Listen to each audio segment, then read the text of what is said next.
Bonjour Bruno Chrétien. Bonjour. Vous venez de passer à la moulinette le rapport Delevoye qui doit servir de socle à la grande réforme des retraites d'Emmanuel Macron. Vous êtes extrêmement sévère avec ce document. Alors dans ce projet esquissé par le haut-commissaire, il n'y a rien à sauver pour vous? Alors, il y a un certain nombre de choses. On a essayé d'avoir une approche objective. D'ailleurs, on l'a sur le plan mise en page, présentation pédagogique. On a identifié ce qu'on appelait des feux verts, des feux oranges, des feux rouges. Donc il y a un certain nombre de mesures qu'on a classées dans les feux verts, à peu près une dizaine de mesures sur 33 qu'on a identifiées, qui sont des améliorations, qui sont par exemple les règles relatives aux majorations pour enfants, qui sont des règles relatives à certaines dimensions de la réversion, au fait de garantir les droits antérieurs. Voilà, il y a des mesures, mais ce sur quoi on attire l'attention, c'est que toutes ces mesures ne nécessitent pas une réforme systémique. Elles peuvent être très bien faites dans le système actuel. Donc ça, c'est un premier élément. Après, on a regardé les questions qui posent problème, où il y a des interrogations, on se demande comment on fait. On va y venir dans un instant, mais dans l'ensemble, le gouvernement, il affiche un objectif principal avec cette réforme, justement en réunissant les fameux 42 régimes existants en un seul, c'est de rendre finalement tous les Français égaux face à la retraite. Est-ce que cet objectif-là, au moins d'équité, vous jugez qu'il peut être atteint avec ce dispositif ? Clairement non. Alors d'abord, il faut savoir ce qu'on entend par la notion d'égalité ou d'équité. C'est des termes pas tout à fait les mêmes. En pratique, c'est une vieille idée française. On connaît bien la passion pour l'égalité, décrite par Tocqueville brillamment. Et puis l'esprit de système, décrit par Hippolyte Taine également, dans les années 1870, qui montre bien qu'en France, on aime bien imaginer des systèmes qu'on est les seuls à imaginer ou à tester par rapport au reste. Il y a un esprit français là-dessus. Alors là, la réforme elle-même, elle en est la parfaite traduction, puisque on imagine une grande caisse pilotée par l'État, pour faire simple, ça pour être très n'existe nulle clair, part. bien sûr, nulle part. Il y a un pays où ça existe, c'est la Corée du Nord, mais on peut espérer que ça ne soit pas notre modèle. C'est pas forcément l'exemple qu'on a envie de suivre. Voilà, exactement. Et partout dans le monde, vous avez des dispositifs qui sont séparés selon certaines professions et certains piliers. Donc on est sur un dispositif qui certes a un objectif d'égalité, mais en pratique, quand on regarde de près quelques mesures techniques, et c'est ça toute la difficulté de l'exercice, c'est-à-dire d'avoir une vision technique sans être non plus trop technicien, on se rend compte qu'il y a des effets pervers et des effets inverses qui aboutiront inéluctablement à l'inverse de la réforme. Mais alors, une grande caisse, ça veut dire par exemple la suppression des fameux régimes spéciaux, ça c'est très populaire dans l'opinion publique. Oui, alors c'est très populaire, en plus il n'y a pas grand monde qui est concerné, parce que vous savez que SNCF, EDF, RATP, qui sont trois des principaux régimes spéciaux, il y a 11 régimes spéciaux, plus l'État, c'est 325 000 cotisants. Ça, c'est effectivement très populaire. Pour autant, la réforme, elle vise tout un chacun, et c'est toute la difficulté. Je pense que le gouvernement, en particulier donc Jean-Paul Delevoye, commence à saisir l'ampleur de la difficulté. C'est que là, c'est chacun qui se dit, c'est ma retraite, qu'est-ce que j'aurai, est-ce que je vais me faire avoir? Et si ce n'est pas très clair, évidemment, on reprendra l'expression classique, quand c'est flou, il y a un loup. Et donc, on commence, je pense, à rentrer un peu dans cette évolution. Les gens se disent, mais finalement, est-ce qu'on nous a tout dit? Est-ce qu'on va pas se faire avoir? Alors justement, entrons un petit peu dans le détail. Vous avez sorti votre calculette et vous nous dites par exemple que le rendement, c'est-à-dire le rapport entre ce qu'on va cotiser et puis ce qu'on touchera une fois qu'on sera à la retraite, ce rendement sera moins élevé que ce que le gouvernement nous promet. Tout à fait. Alors c'est vraiment l'exemple même de cet écart entre ce qui est écrit, qui est juste, et puis la présentation qui en est faite. Alors on va pas être trop technique, mais on a fait un exercice qu'on a trouvé intéressant. Le rapport Delevoye est un excellent exercice sur le plan pédagogique. C'est bien fait, c'est clair, c'est pas très approfondi sur un certain nombre de sujets financiers. Il n'y a par exemple aucun élément un peu sérieux, des profils de carrière, des éléments de transition, mais globalement sur le plan pédagogique c'est très bien. Et notamment ils ont fait des infographies qui sont plutôt bien faites pour comprendre, pour que chacun qui n'est pas un spécialiste de ces sujets le comprenne. Donc on a repris ces infographies, et puis quand c'était justifié, on les a illustrées en disant attention, on vous a peut-être pas tout à fait expliqué. Alors c'est le cas de David, qu'on retrouve dans le rapport. Le rapport nous explique que David va avoir une retraite avec un système de points qui va lui donner un rendement de 5,5. Alors c'est assez simple, j'ai 10 € cotisés, ça me fait 1 point, et ce point me sera servi plus tard à 55 centimes. Bon, 5,50, ça on comprend bien. Sauf que la retraite va être calculée les droits vont être calculés par rapport à des cotisations qui sont pour certaines des cotisations utiles, alors pour être très technique, 25-31 jusqu'à 120 000 € à peu près. Et puis, donc là, on cotise vraiment pour soi même. On cotise pour soi, c'est exactement ce qui existe dans les régimes complémentaires de salariés, l'Agirc-Arrco, ce qu'on appelle là le taux contractuel, nous on va appeler ça le taux utile, puisque il n'y a pas de non contractuel, ça c'est un peu historique dans l'Agirc-Arrco. Et puis on a ce qu'on appelle un taux d'appel, qui est une taxe en quelque sorte, en l'occurrence de 2,81, qui va elle être appelée jusqu'à l'ensemble de la rémunération. Donc, de 81% de son salaire tous les mois. Exactement. Or, la présentation qui en est faite, elle est juste techniquement, c'est écrit un peu en petit. Vous savez, c'est un peu comme parfois dans les polices d'assurance où les conditions générales sont un peu écrites petit. Vous avez effectivement, on vous montre qu'on fait le calcul sur 25-31, mais en réalité, vous allez payer 28.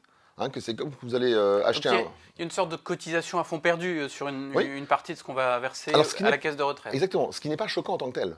Mais ce qui est, à notre sens, un peu gênant, c'est qu'en fait, on ne l'affiche pas clairement. Quand vous allez chez un commerçant, vous allez acheter un vêtement, on ne vous dit pas, tu payes le prix hors TVA, vous le payez avec TVA compris. Donc ça veut dire que le rendement sera un petit peu moins élevé que ce qu'on veut bien nous dire. En même temps, on part d'une situation où le calcul est tellement compliqué pour chacun d'entre nous que les comparaisons avant-après, elles sont quasi impossibles à faire, avant réforme, après réforme. Alors on peut le faire pour les régimes complémentaires, qui gèrent ça par points dans leur immense majorité.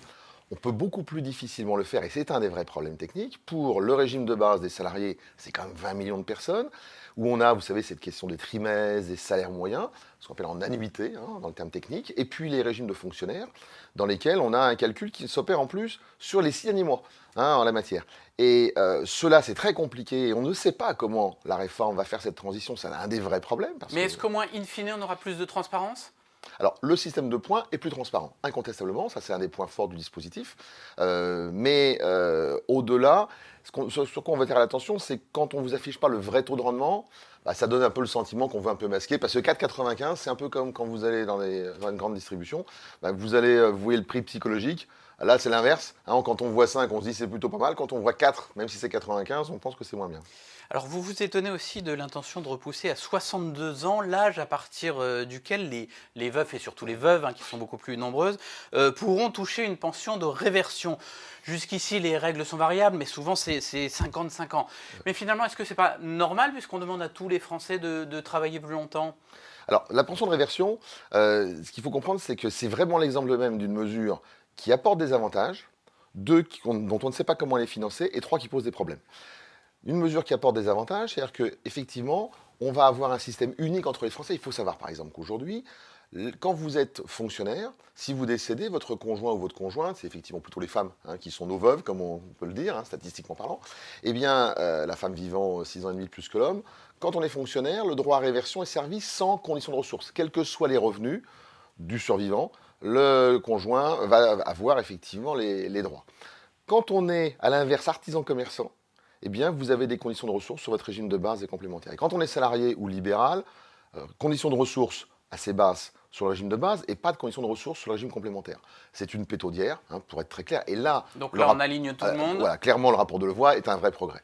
La seule chose qui nous gêne un peu, qui nous gêne beaucoup, c'est qu'on ne sait pas combien ça va coûter en plus.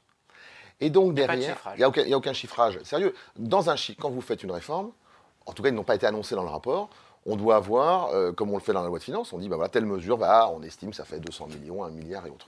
Sinon, c'est très facile de dire qu'on va donner plus, si derrière, on ne sait pas sur quoi on va gagner ou l'impact des dépenses publiques. Et Dieu sait si on est assez surtaxé et aussi si on est boosté en permanence à la dépense publique dans ce pays.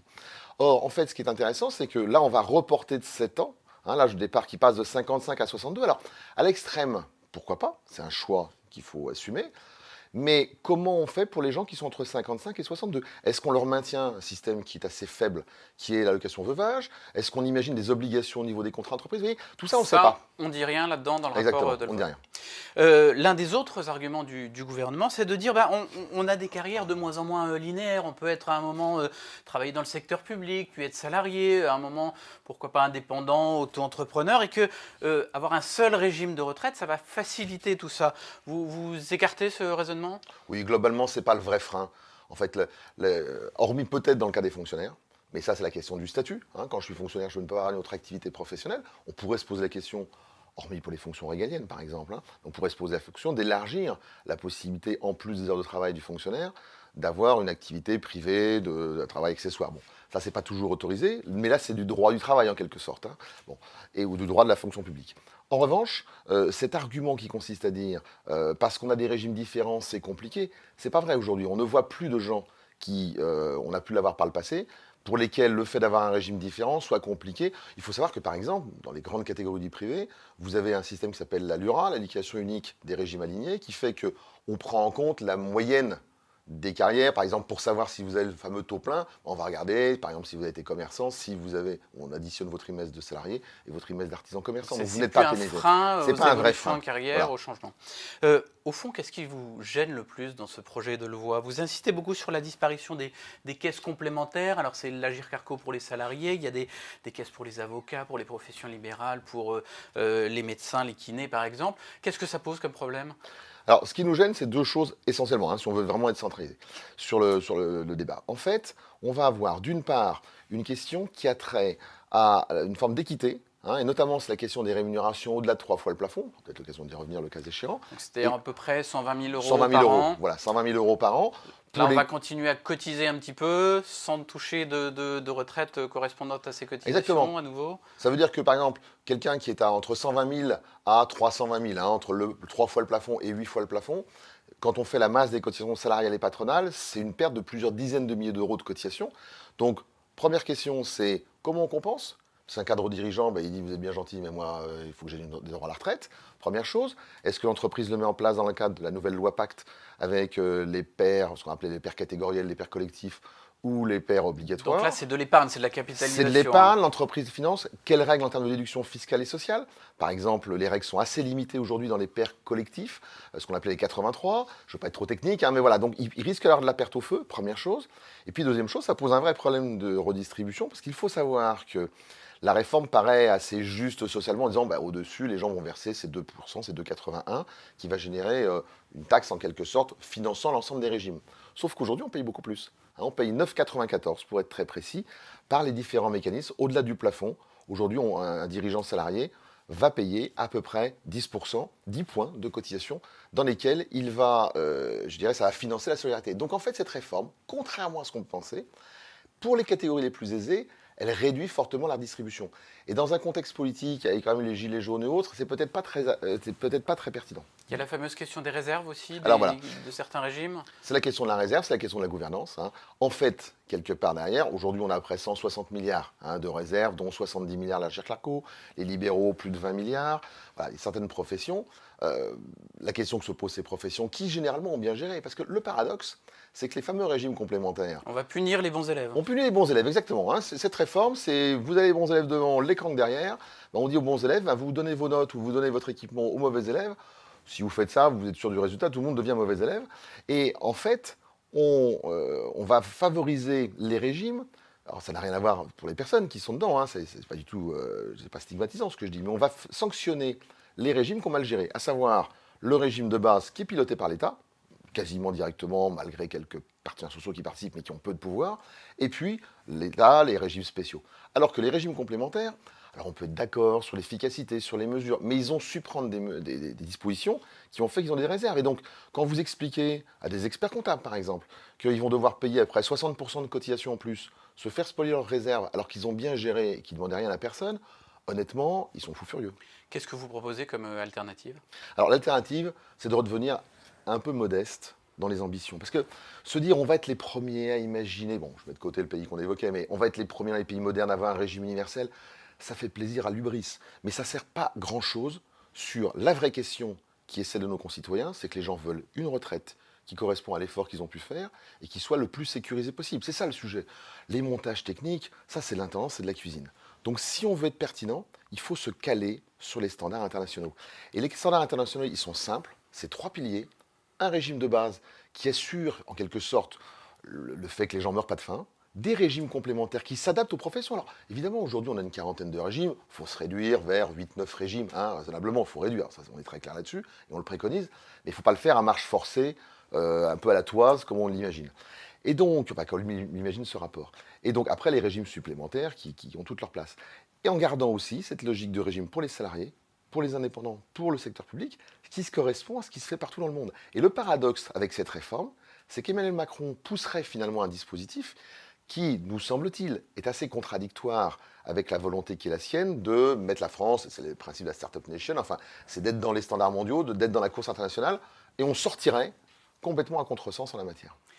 Merci beaucoup Bruno Chrétien, et puis je renvoie aux articles très détaillés de Mireille Weber sur votre contre-rapport qu'on peut trouver sur l'opinion.fr. Merci. Merci.